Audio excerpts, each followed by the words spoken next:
Grace. I'm from Abra. And katulad na din po ang Ilocano. And ngayon, my task is to inspire you, to empower you, and of course, to strengthen the faith that you have. Lalo-lalo na ngayon na dumaraan tayo sa pagsubok. Tama po ba? So ako po yung husband ko po si Pastor Mark dahil napagkakamalan ko kasi akong anak. Kaya magpapakilala po ako. And I am the operations manager po ng MG Group Incorporated. And happy po kami actually ng task ni Pastor Mark. Siya po is namamahala sa Kingdom Builder Ministry. And ako naman po yung sa business po namin. 50-50 po kami. Kaya naman po, ngayong araw na po is isi-share ko sa inyo kung paano kami pinagpala ni Lord ng sobra-sobra. Higit pa sa aming inaakala. Alam niyo po, kami po yung tinatawag po ng mga pandemic millionaires. Sino po ba kung gusto milyonaryo? Mag-amen po. Amen. Kami po, ikwento ko sa inyo, first, gusto kong pakiligin muna kayo. And later, paiiyakin ko po kayo. Dahil yung kami po, before po namin nakamit yung meron kami ngayon, nagdaan po kami sa napakadami pong pagsubok. And before ko po na-meet si Pastor Mark, napakadami pong challenges sa life ko, personally. Pero alam niyo po, God has a better plan for all of us. Alam niyo po, nagkakilala lang naman po kami ni Pastor Mark sa Messenger way back 2017. Sino po ang may mga messenger sa inyo? And alam niyo, nagsimula lang po kami sa isang kaway. Okay, nagkilala lang po kami sa isang wave.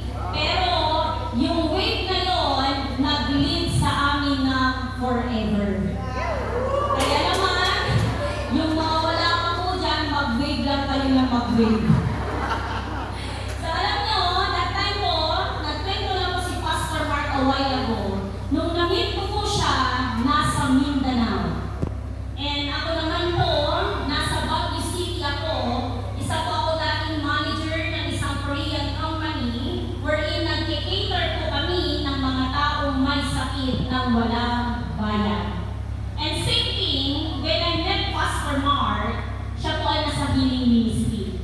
Kaya nagkaroon agad kami ng understanding, hindi man mutual, pero nagkaroon kami agad ng understanding since parehas kami ng ginagawa sa buhay. Di ba sarap kasi kausap pag may sense ang kausap? Tama ba? So naging okay po kami ni Pastor Mark. Pero alam niyo po, for the first 3 months, naging okay po kami sa video call lang, sa chat lang, naging okay naman po kami. But on the 4th month, naglaylo po ako. Dahil alam niyo po, before I met Pastor Mark, meron po akong karelasyon ng 10 years. Anyway, I'm already 35. Ay, 36 pala, nakalimutan ko. I'm already 36. Okay, mukha lang po 18. So, meron pa akong karelasyon ng 10 years. And yung 10 years na yon, alam niyo po, grabe po yung pinagdaanan ko. And to cut the story short, yung karelasyon ko, yung former partner ko po, since ako po ay may mataas dati na posisyon sa Korean company, nakuha ko po siya to be part of the company. And naging okay po kami. Hanggang nag-hire po ako ng mga tao po and even my secretary and other staff. Pero alam niyo po, as time goes by, ang nangyari po, pinagpalit po ako. At ang masakit pa doon, pinagpalit po ako sa secretary ko. Sobrang pain. Grabe yung iyak ko that time and I really question God. Bakit niya ginawa sa life ko? Pero alam niyo po, always remember this. God has a better plan for all of us.